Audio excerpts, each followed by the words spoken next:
आज हम बात करेंगे एस्पेक्ट ऑफ प्लैनेट्स। कुंडली के अंदर हमने सुना होगा कि ये ग्रह इस ग्रह को देख रहा है, तो हम किस तरीके से जज करेंगे कौन सा ग्रह किस ग्रह को देखता है और देखने और एस्पेक्ट का क्या मतलब होता है। कुंडली के अंदर ये 12 भाव होते हैं, जैसा कि हमने बताया, पहला, दूसरा, तीसरा, चौथा, पांचवा, छठा, सातवां, आठवां, नौवां, 10वां, 11वां, 12वां। काउंटिंग कुंडली के भावों की ऐसे की जाती है।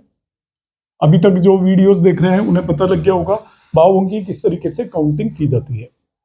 इसको हम एंटी क्लॉकवाइज या जो घड़ी की सुई जैसे चलती है उसके अपोजिट हम काउंट करते हैं। तो जब भी किसी भी भाव के अंदर कोई भी ग्रह होता है, प्लेस्ड होता है या रखा होता है, किसी भी भाव के अंदर कोई भी ग्रह होता है कुंडली में, तो वो और भावों को भी देखता है, या देखने का मतलब यहाँ पे होता है असर डालता है। उसे हम नॉर्मल लैंग्वेज में दृष्टि या एस्पेक्ट बोलते हैं कि वो किन किन भावों पर दृष्टि डाल रहा है या किन किन भावों को एस्पेक्ट कर रहा है। तो एक कॉमन रूल है कि हर एक प्लेनेट अपने से 7th हाउस, हर एक ग्रह अपने से 7वें भाव पर दृष्टि डालता ही डालता है। किसी भी प्लेनेट को कहीं पे भी आप प्लेस कर दीजिए, उससे 7वें भाव पर वो असर डालेगा। दृष्टि का मतलब होता है असर डालना, उसको प्रभावित करता है वो। तो यहाँ पे दृष्टि क्या होती है, मैं कहीं भी रख देता हूं, जैसे मैंने यहाँ पे रख दिया सपोज सूर्य या सन को, तो हम कैसे देखेंगे वो किस पे दृष्टि डालेगा।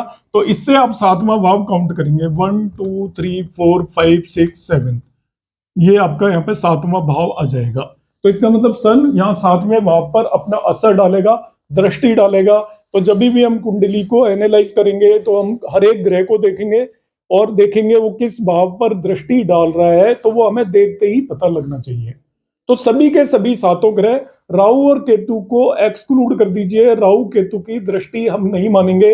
बहुत सारे एस्ट्रोलॉजर्स मानते हैं, मगर हम राहु केतु की नहीं तो दृष्टि मानेंगे, ना ही उन्हें किसी राशि का लॉर्डशिप दी है, आधिपत्य दिया है, उन्हें हम नहीं कंसिडर करके चलेंगे दृष्टि के केस में। बाकी 7 ग्रहों की दृष्टियां होती हैं, तो सभी 7 ग्रह अपने से 7वें भाव पर दृष्टि डालते हैं, ये पहला नियम है।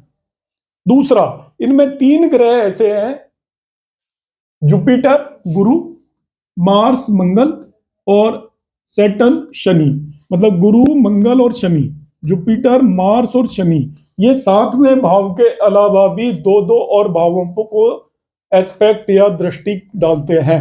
इनकी टोटल 3 दृष्टियां होती हैं इन तीनों ग्रहों की। अब जुपिटर की आपको याद रखनी है, जुपिटर अपने आप से 5वें भाव, 7वें भाव और 9वें भाव, तीनों भावों पर दृष्टि डालेगा। अब मैं आपको एग्जांपल के लिए समझा दूं, सपोज जुपिटर को मैंने यहाँ पर लग्न में रख दिया, गुरु को, तो ये 5वीं, 7वीं और 9वीं दृष्टि डालेगा। 7वीं पे तो सभी डालते हैं, ये 2 और एक्स्ट्रा डालेगा, 5वीं और 9वीं।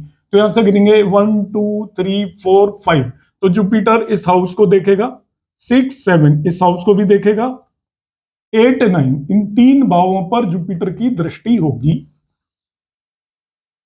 इसी तरीके से यदि मैं मार्स या मंगल की बात करूं, यदि मैंने मंगल को यहां पर रख दिया होता, मार्स को, तो मार्स की दृष्टि होती है 4 7 8, मतलब चौथा भाव भी करेगा और ये 8वें भाव को और दृष्टि डालेगा।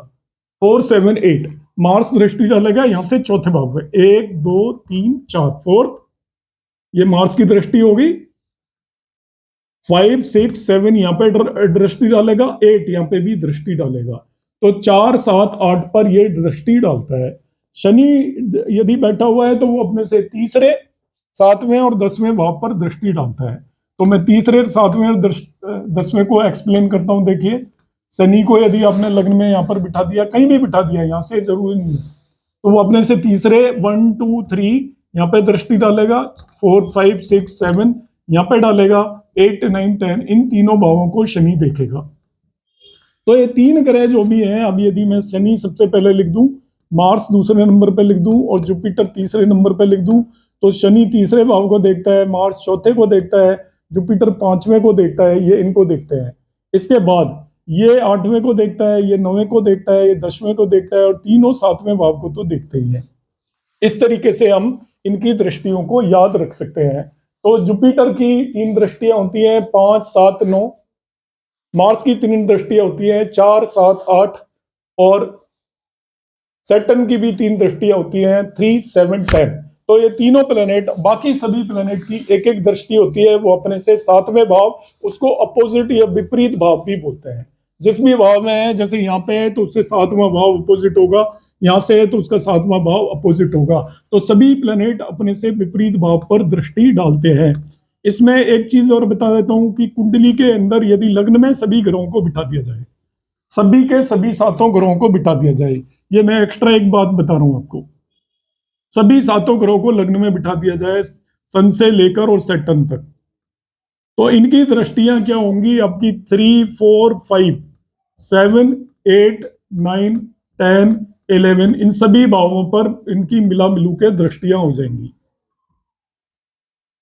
एक तो छठे भाव पर किसी की दृष्टि नहीं होगी और दूसरे और 12वें भाव पर किसी की भी दृष्टि नहीं होगी। तो कुंडली के जो जितने भी प्लेनेट हैं, यदि उन्हें एक ही भाव में बिठा दिया जाए तो दूसरे और 12वें भाव पर कभी भी किसी की दृष्टि नहीं होती है, ध्यान रखना आप। ये याद करने का तरीका बता रहा हूं। और छठे भाव पर भी किसी की भी दृष्टि नहीं होती। तो दृष्टि से रिलेटेड अभी हम इतनी ही बात करेंगे, वो आपको याद आना होना चाहिए, क्योंकि जब भी हम किसी भी कुंडली को देखेंगे तो सबसे पहले हम उसमें दृष्टियों को देखने की कोशिश करेंगे कि कौन सा प्लेनेट किस हाउस को एस्पेक्ट कर रहा है। ये मैं कुंडली लगाकर आपको समझाऊंगा, प्रैक्टिकल कुंडली लगाकर अपकमिंग क्लासेस में, कि हम दृष्टि को किस तरीके से देखते हैं। अभी आप दृष्टियों को याद कर लीजिएगा, दृष्टियों का मतलब मैंने इस चार्ट के अंदर आपको समझा दिया है। धन्यवाद।